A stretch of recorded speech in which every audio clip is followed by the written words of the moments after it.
Welcome to Avoid TV. Thank you for stopping by my channel to watch my videos. Today we are going to talk about the diversity visa monthly issuance for the month of April. So the first place will be the African region with a total of 1,203.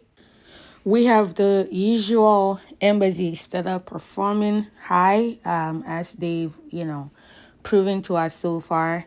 U.S. Embassy in Casablanca, U.S. Embassy in Algiers, Kinshasa, Lomé, and then we have Yaoundé, right? Some of these embassies have been consistent in the number of visas that they have issued monthly for the past few months. So with Casablanca at 257, OGS right behind them at 202, Kinshasa at 113, Yaoundé at 87, Lomé at 89.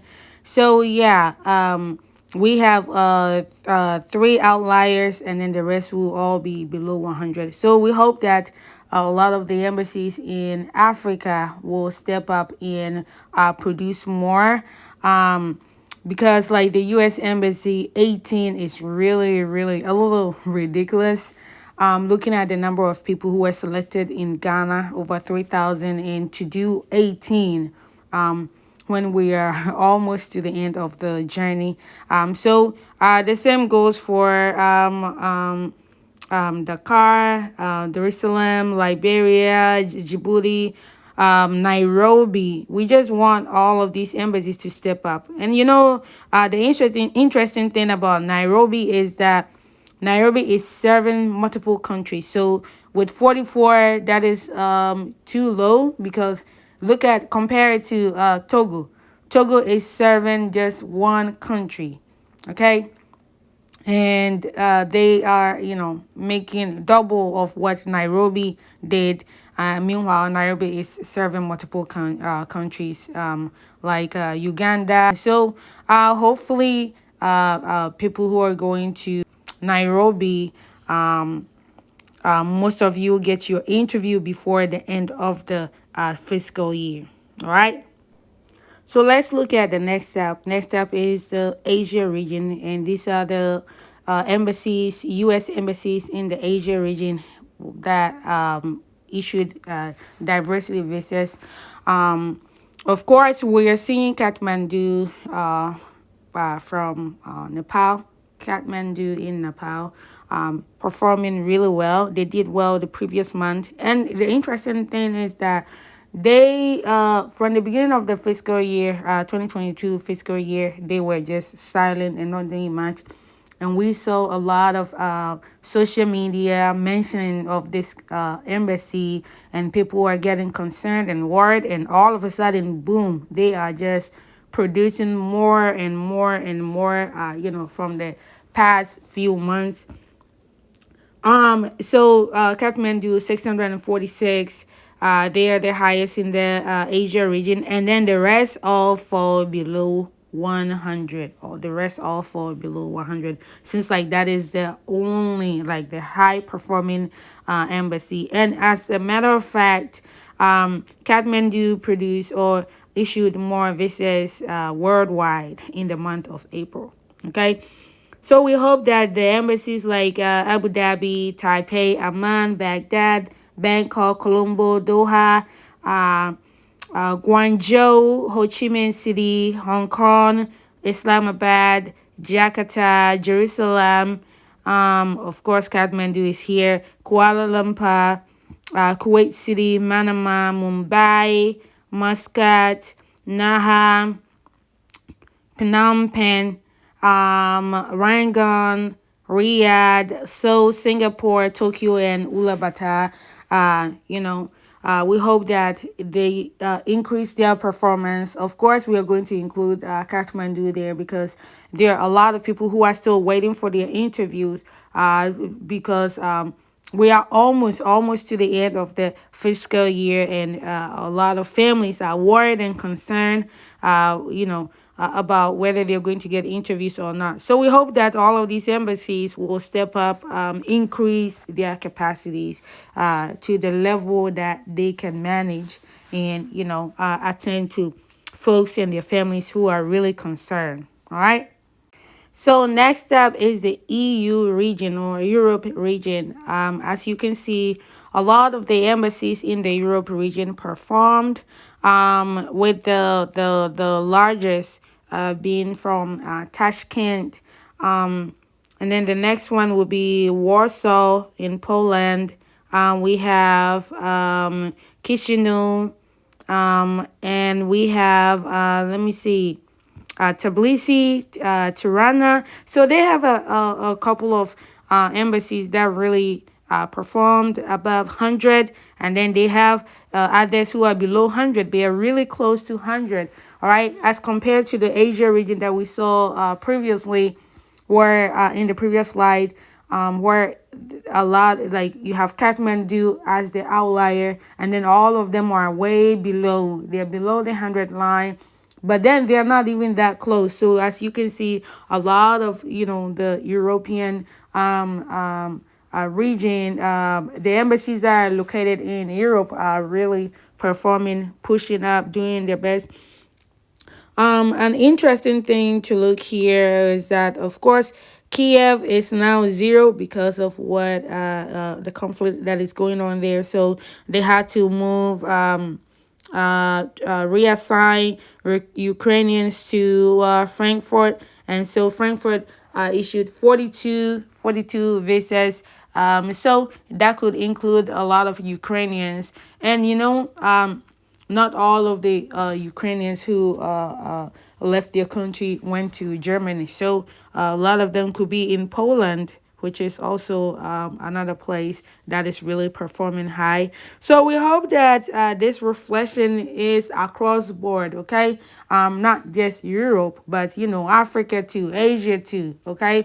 We want this to be reflected across board in all the regions, because whatever issues are going on in all of these places, it seems like things have been able to be, fixed and resolved in other areas. And we hope that that reflection will pass on down to the SA region, AS region, AF region, especially because Africa region has the most. Next up is the North America region. Of course, there's only one country that represents the North America region when it comes to the selection, is the Bahamas. But of course, it doesn't prevent people, living in other countries from, going for interviews in other embassies. So we have Ciudad Juarez, Montreal, and Nassau. And Montreal representing 19, Ciudad Juarez is 3, making the total to be 22. So North America is not a whole lot going on there. Canada is not part. Mexico is not part. So basically people who live there. The next step would be South America and the Caribbean region. As you can see here, the high performing one is Georgetown. The next one will be Buenos Aires in Argentina. There's a tie here. Guayaquil in Ecuador and Bogota in Colombia will be 11 and 11. San Jose in Costa Rica is 23. But we hope that more of the embassies will perform and produce more if they can. But the interesting thing is that Costa Rica, representing San Jose, that they have fewer selectees than the number of visas that has been produced. So that means that there are some, the embassy is working on not just people who are from there, but other people who live there or who took their cases there, but are not citizens of Costa Rica. All right. So guys, we hope that the embassies will step up, and increase their capacity as we are heading towards the end of the fiscal year. Because as we all know, at the on September 30th. After September 30th, that will be the end of the journey. So we hope that the embassies worldwide that have the ability to adjudicate cases, DV cases, will step up, right?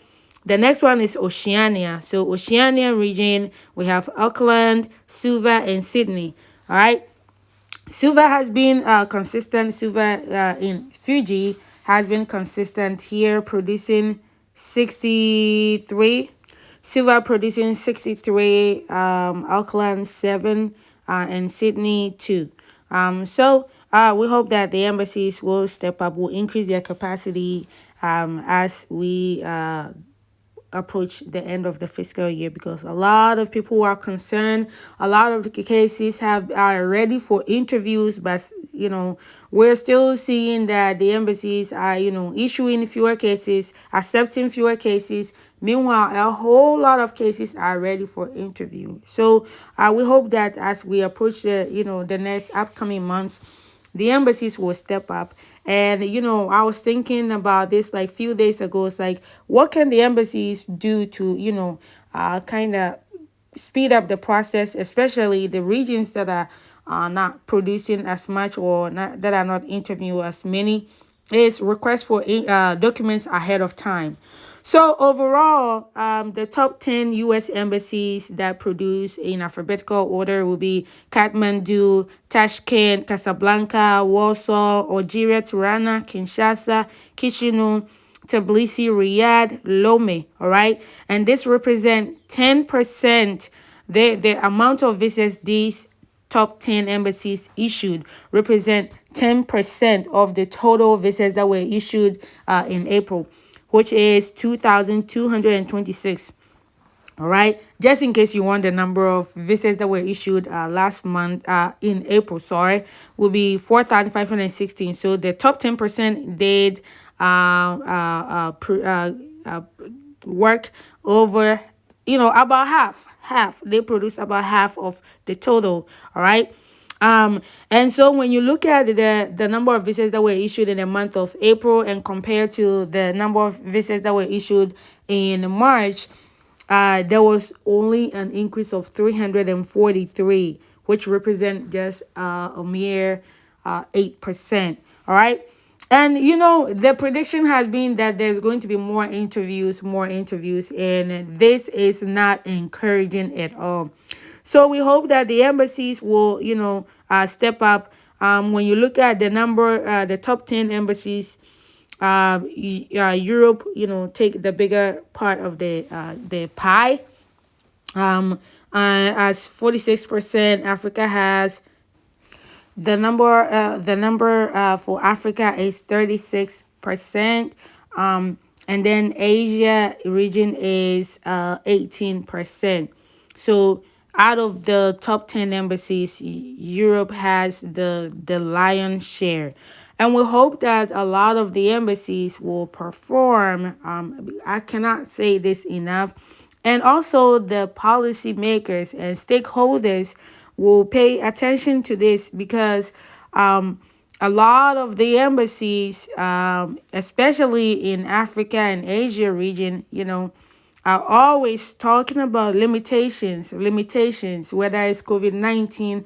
But why is it that the embassies in Europe are able to overcome these? What resources do they have in Europe that the embassies in Africa are limited, or the embassies in Asia are limited by? So we hope that the policymakers, stakeholders will pay attention to this, and then find a permanent solution to this, because it's unfair for people to win the lottery and not even have the opportunity to attend the interviews, because State Department and the embassies have, constraints. Somehow the constraints are limited to some regions. So, hey, I'm not making any accusation. I'm just making an observation here, that why is that the embassies in Africa are still using COVID-19 as, the reason why they are limited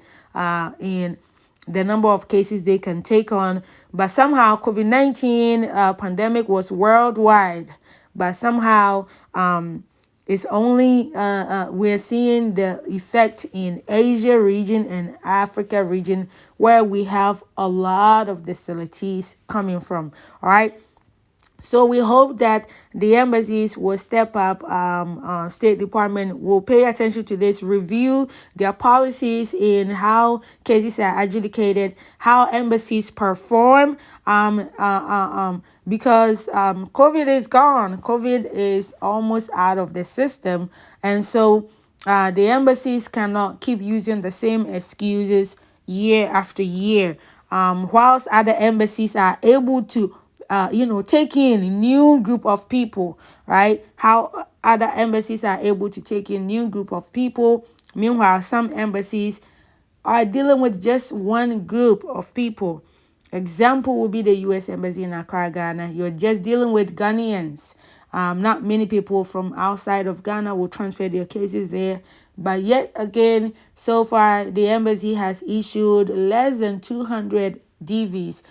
Imagine 3,145 selectees and less than 200 have received their visas, which is,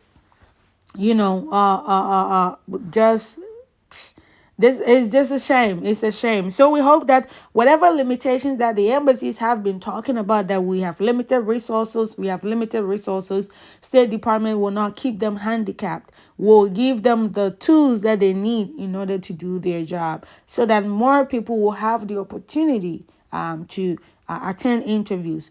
We are not asking, the embassies to just keep giving out visas, to people who don't qualify, who don't meet the requirement. We're just asking that the embassies will give them the opportunity to attend interviews, give them the shot. Okay.